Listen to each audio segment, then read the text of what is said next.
Oke, saya buka lagi ya. Assalamualaikum warahmatullahi wabarakatuh. Selamat malam teman-teman. Terima kasih yang sudah hadir untuk belajar bareng Pembina Mutu Hasil Kelautan dan Perikanan. Nah, di sini sistemnya adalah belajar bareng ya. Jadi bebas teman-teman untuk berdiskusi, bebas untuk menjawab, dan juga untuk menyanggah jika saya salah seperti itu. Karena saya bukan yang kayak apa ya istilahnya kayak maha benar gitu. Kita sama-sama belajar agar bisa nanti membantu teman-teman yang mau ujian di bulan November nanti ya untuk P3K. Semoga yang ikut hari ini insya Allah keterima P3K Pembina Mutu Hasil Kelautan dan Perikanan di instansi yang dilamar. Amin. Oke, langsung kita buka kisi-kisinya. Jadi untuk Pembina Mutu Hasil Kelautan dan Perikanan itu kisi-kisinya ada kemampuan umum dan khusus ya. Pasti kakak-kakak udah pada tahu. Untuk kemampuan umumnya nggak jauh-jauh dari peraturan kelautan dan perikanan. Jadi bisa dilihat undang-undang tentang kelautan dan perikanannya, terus PP-nya, terus yang banyak juga dari Permen KKP ya, Peraturan Menteri Kelautan dan Perikanan seperti itu. Nah, pengembangan kemampuan khususnya itu ada pengembangan usaha dan diversifikasi usaha kelautan dan perikanan, perumusan standar mutu dan keamanan hasil kelautan dan perikanan, penerapan standar mutu dan keamanan hasil kelautan dan perikanan, perencanaan dan peningkatan produk kelautan dan perikanan, uji terap teknik produk kelautan dan perikanan, serta pengelolaan sarana dan prasarana hasil perikanan. Oke, kalau sudah paham kisi-kisinya, kita lanjut latihan soalnya ya. Yang pertama, tipe filet ikan yang berupa lempengan daging ikan yang telah dipisahkan dari kerangkanya dan masing-masing sisi tubuh ikan dibuat menjadi sebuah file adalah file tunggal, file tidak berkulit, file kupu-kupu, atau file pisah. Jawabannya adalah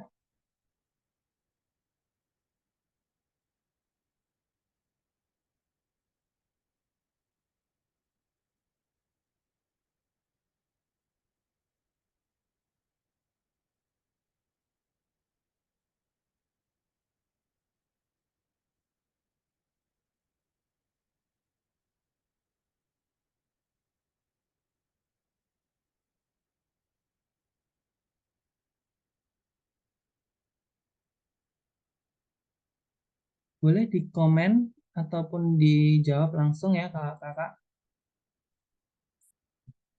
Kita sistemnya belajar bareng jadi bebas untuk belajarnya.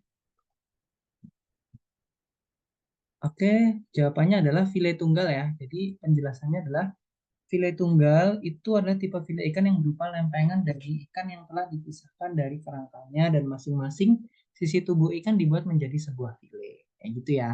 Kalau file tunggal tuh. Jadi di file semua seperti itu. Lanjut, nomor 2, peraturan yang berisikan tentang usaha pengolahan ikan adalah kira-kira Permen KP nomor 14 tahun 2021, Permen KP nomor 32 tahun 2019, Permen KP nomor 16 tahun 2021, atau Permen KP nomor 5 tahun 2021. Kira-kira jawaban yang benar yang mana?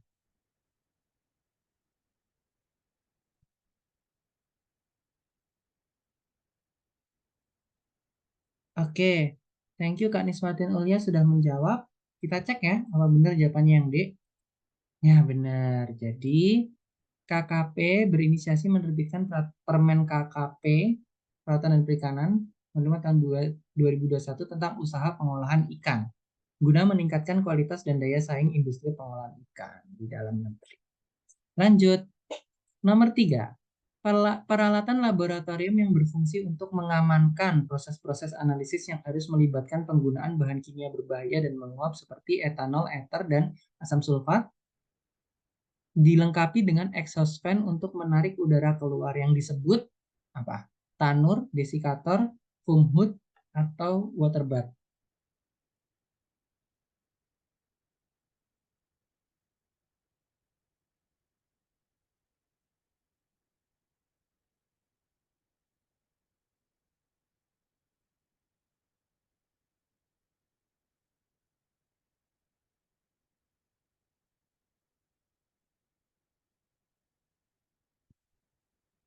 Ya udah jawab ternyata dua. C ya, foam hood. Benar.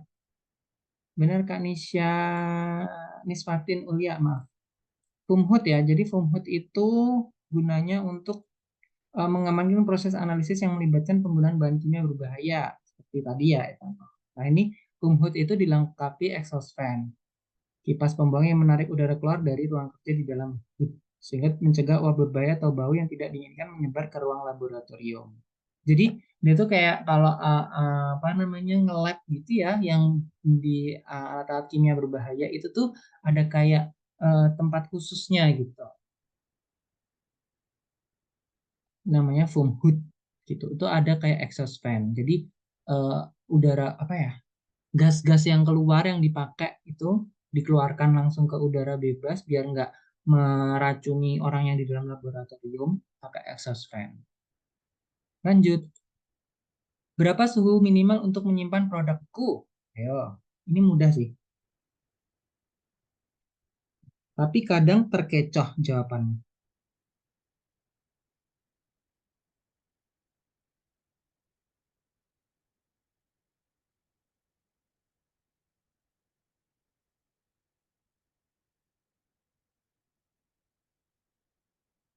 Oke, banyak yang jawab. Kak Nisratin, dek, dek, bener ya. Jawabannya kalau penyimpanan produk beku itu tuh -18 ya, bukan 0 derajat. Kan 0 beku, iya benar, 0 beku. Tapi em, produk beku itu tuh harus di -18 derajat. Seperti itu. Kalau 0 itu masih produk produk apa ya, cool gitu. Saya bukan yang suhu beku gitu, suhu dingin tapi. Lanjut, udah jelas ya. Nah, suhu ini sangat rendah karena kegunaannya apa? Untuk membunuh nggak membunuh sih, menghambat gitu pertumbuhan mikroba, apalagi yang pembusuk gitu atau berat patogen. Faktor yang bukan faktor yang mempengaruhi penurunan mutu hasil perikanan itu apa? Faktor fisik, faktor kimia, faktor biologi atau mikrobiologi.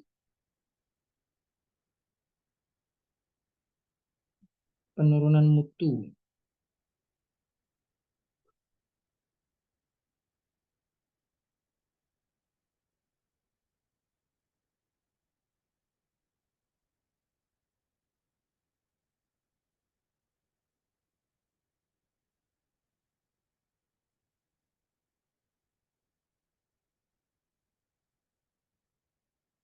Oke, sudah ada yang jawab. B kimia. Oh, kimia itu malah faktor penting Kak dalam penurunan mutu.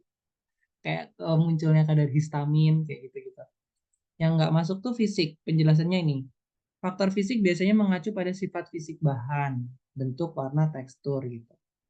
Ini mungkin mempengaruhi penampilan produk, tapi tidak secara langsung gitu, penurunan mutu produk gitu. Jadi kayak nggak apa ya namanya, dia tuh nggak benar-benar berbahaya kayak gitu. Tapi mutunya menurun sebenarnya, cuma dia itu nggak kayak secara langsung gitu. Kalau kimia tuh penting ya, apalagi mikrobiologi.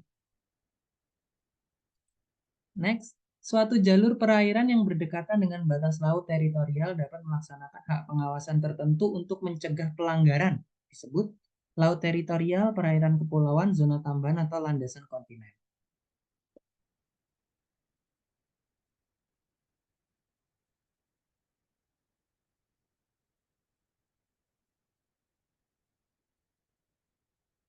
Jawabannya apa?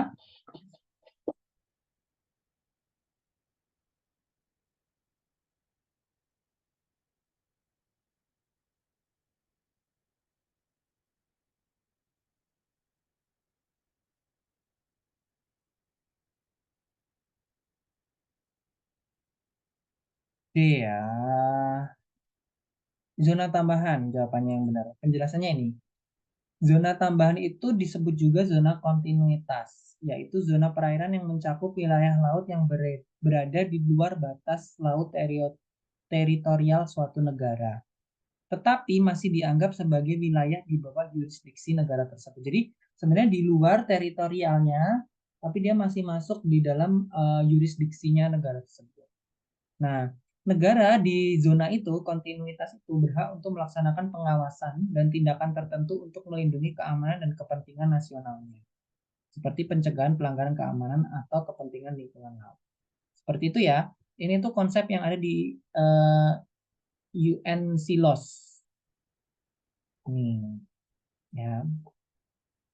Lanjut ya. Nanti bisa dibahas sendiri tentang zona-zona laut. Kita beranjak ke sini. Upwelling adalah kenaikan massa air laut dari lapisan bawah ke lapisan permukaan. Gerakan ini membawa, jadi gerakan upwelling itu biasanya membawa apa? Air yang bersuhu lebih dingin, salinitas tinggi dan tengah yang tinggi, atau air yang bersuhu lebih tinggi, salinitas rendah dan tengah yang tinggi, air yang bersuhu lebih dingin, salinitas rendah dan gas beracun, atau air yang bersuhu lebih tinggi, salinitas tinggi dan gas yang berbahaya. Upwelling itu biasanya apa? Bawa bawa apa gitu?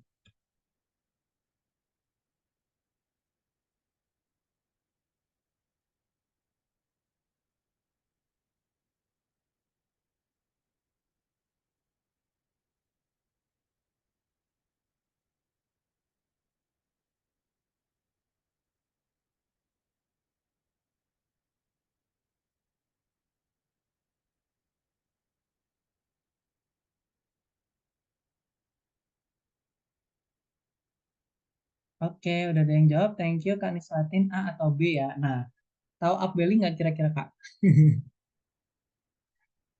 Kalau belum tahu, nah di sini saya kasih tahu ya, upwelling itu, ini ya, kenaikan massa air laut dari lapisan bawah ke lapisan permukaan. Biasanya tuh bawa apa aja sih gitu. Jadi bawa karakteristik yang ada di air lapisan bawah ke lapisan permukaan. Contohnya apa? Kalau lapisan bawah itu kan airnya sebenarnya lebih dingin ya, gitu. Nah, lebih rendah dibandingkan dengan air di lapisan permukaan. Jadi eh, ini akan mempengaruhi udara di permukaan, apa suhu di permukaan laut. Jadi kayak lebih dingin seperti itu. Karena bawa ke atas kan, dari suhu yang di bawah itu lebih dingin dibawa ke atas. Jadi di permukaan itu sebenarnya kan lebih panas ya, karena kena cahaya matahari langsung. Nah, karena upwelling tadi, dia akan cenderung mempengaruhi suhunya lebih dingin seperti itu. Permukaan laut ya. Terus salinitas tinggi. Kenapa? Karena di bawah permukaan laut itu biasanya kadar garamnya lebih tinggi dari endapan-endapan seperti itu ya, atau seperti sedimentasi organisme laut seperti itu, atau pencairan garam kayak gitu. Dari bawahnya udah lebih tinggi kadar garamnya itu karena upwelling ke bawah ke atas, jadi permukaannya juga akan lebih tinggi kadar garamnya dari sebelumnya ya, dari kondisi sebelumnya seperti itu. Terus ada juga zat-zat hara yang kaya itu dibawa ke atas karena di bawah itu banyak sekali nutrien-nutrien seperti nitrat, fosfat, dan silikat itu yang baik sebenarnya yang ada di bawah itu dari organisme laut atau fitoplankton. Maaf, maksud saya mineral-mineral atau nutrien-nutrien itu tuh penting untuk organisme dan fitoplankton yang ada di permukaan.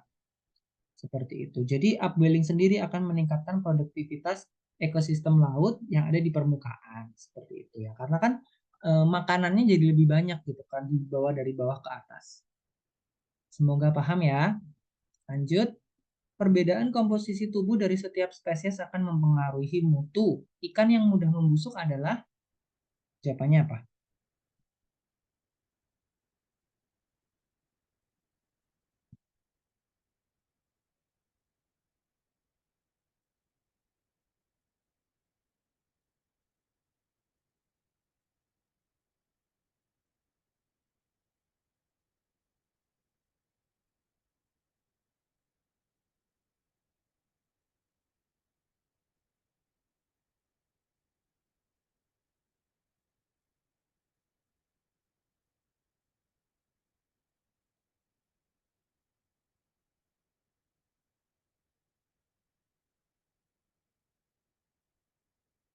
Oh, udah banyak yang jawab, ada A atau C, A, B, D. Oke. Yang udah membusuk itu jelas yang ikan yang kandungan lemak tidak jenuhnya tinggi. Kenapa? Ini dijelaskan pelan-pelan ya. Kalau ikan tidak kandungan lemak tidak jenuhnya tinggi, itu berarti rantainya itu ikatan tunggal gitu. Jadi atom-atom karbonnya itu ganda, ding. Kalau tidak jenuh, kalau tidak jenuh, berarti ikatannya itu ganda. Kalau jenuh, nih jenuh itu ikatannya itu tunggal seperti itu. Nah, kalau jenuh itu tuh cenderung stabil daripada lemak tak jenuh, karena lemak tak jenuh itu ibarat kayak eh, apa ya?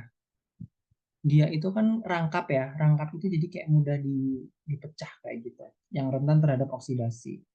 Ketika lemak tak jenuh teroksidasi dapat menghasilkan aroma dan rasa yang tidak diinginkan seperti penurunan mutu rasa ikan. Nah, penurunan proses oksidasi ini juga mempengaruhi keamanan pangan. Seperti itu. Jadi nggak cuma mutu ya, tapi keamanan pangannya juga. Karena apa? Karena tadi kalau lemak tidak jenuhnya tinggi, dia itu cenderung nggak stabil gitu daripada yang lemak jenuh atau yang ikatannya tunggal. Keawetan. Nah, lemak tak jenuh cenderung lebih tahan daripada lemak jenuh. Ini kebalik sih. Lemak tak jenuh itu sebenarnya lebih nggak tahan. Lemak jenuh cenderung lebih rentan terhadap pembusukan dan rentan terhadap adhesan. Nah, ya ini tuh kebalik. Lemak tak jenuh yang lemak tak jenuh lebih tinggi cenderung lebih stabil dan kurang mudah membusuk daripada ikan jenuh. Oke, berikut. Oke, berarti ini yang pertama salah ya sebenarnya. Jadi yang lebih stabil itu sebenarnya yang lemak tak jenuh. Harusnya lemak, iya, iya benar, lemak tak jenuh. Ya, nanti coba dibuka lagi ya antara lemak tak jenuh dan lemak jenuh. Intinya kalau lemak jenuh itu biasanya dia ikatannya tunggal. Sih benar. Gitu. Jadi kenapa kenapa jawabannya ini tadi yang mudah membusuk karena lemak tidak jenuhnya tinggi itu kan dia mudah teroksidasi. Seperti itu. Lanjut ya. Nanti kita coba bahas-bahas lagi di grup bisa ya. Gitu. Atau kakak di sini ada yang mau menjelaskan? Sebenarnya pendapat saya itu gitu.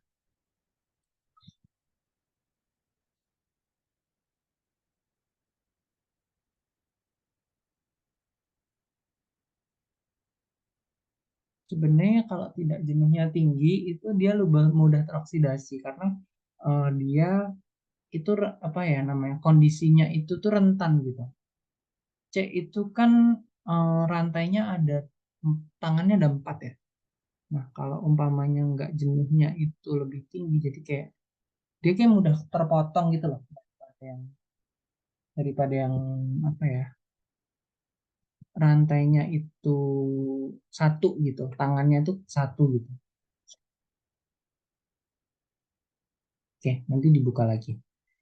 Tahap di mana produk perikanan memiliki kesegaran dan mutu seperti ketika masih hidup, namun kondisi tubuhnya secara bertahap menjadi kaku, yaitu disebut pre-rigor mortis, rigor mortis, pra-rigor mortis, atau post-rigor mortis.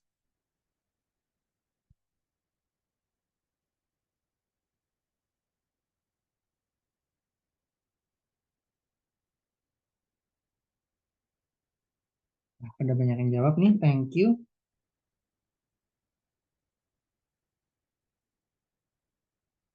Nah, ya, kita cek ya. Bentar.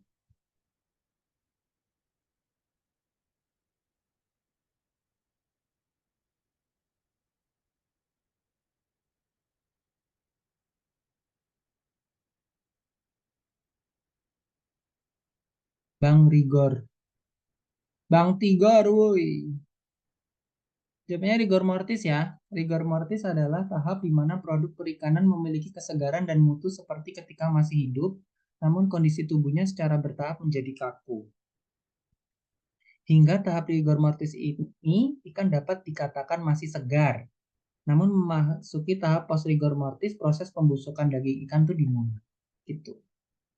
Jadi sebenarnya ikannya itu mati, rigor mortis itu, tapi masih seger gitu. Jadi rigor mortis itu harus ditahan. Sebelum kalau pas rigor dia udah melalui mulai proses pembusukan. Lanjut, wilayah yang tergenang saat pasang dan kering saat surut pada ekosistem laut disebut zona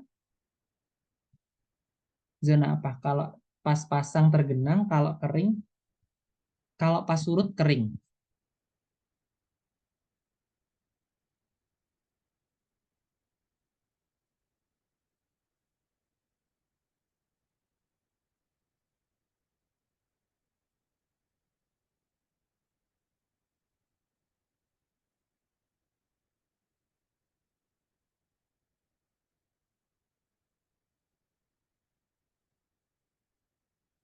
Oke, jawabannya adalah yang intertidal ya. Intertidal itu zona yang tadi kalau pasang basah, kalau atau tergenang, kalau lagi surut ya kering kayak gitu. Nah, zona intertidal ini tuh batas laut pasang tertinggi dan batas laut surut terendah. Jadi antara kayak surut yang paling surut sama pasang yang paling pasang banget, nah itu namanya zona intertidal. Nah, zona intertidal ini unik ya, di mana organisme hidup harus beradaptasi dengan perubahan terus-menerus. Karena kan gonta-ganti ya, pasang surut itu kan tiap hari. Nah, zona intertidal ini em, ini areanya tergenang, ya. Jadi itu fokusnya adalah dia itu organisme yang ada di sana itu adaptasinya tinggi karena tadi ya perubahannya itu setiap hari. Oke, nah teman-teman yang pengen lanjut soal itu tadi kan soalnya masih dikit ya, pada beberapa doang untuk hari ini, tapi untuk nextnya kita bisa latihan soal lagi di minggu depan di jam yang sama. Nah, kalau mau join tryout-nya pembina mutu hasil kelautan dan perikanan, murah banget, nggak sampai 100.000 karena bulan ini didiskon 50%, jadi tinggal 50.000. Buruan join, bisa ketik atau chat di BA adminnya di 0895 3512 atau 91440 atau langsung main ke cronjobs.id, website kami ya, www.cronjobs.id. Nanti pesan aja di tryout pembina mutu hasil kelautan dan perikanan. Kodenya, kuponnya itu DISC 50K. Seperti itu. Atau kalau nanti bingung bisa chat lewat Telegram ya, Kak. Oke, gitu saja. Terima kasih buat hari ini. Terima kasih buat yang hadir. Assalamualaikum. Saya sudahi. Assalamualaikum warahmatullahi wabarakatuh. Selamat malam.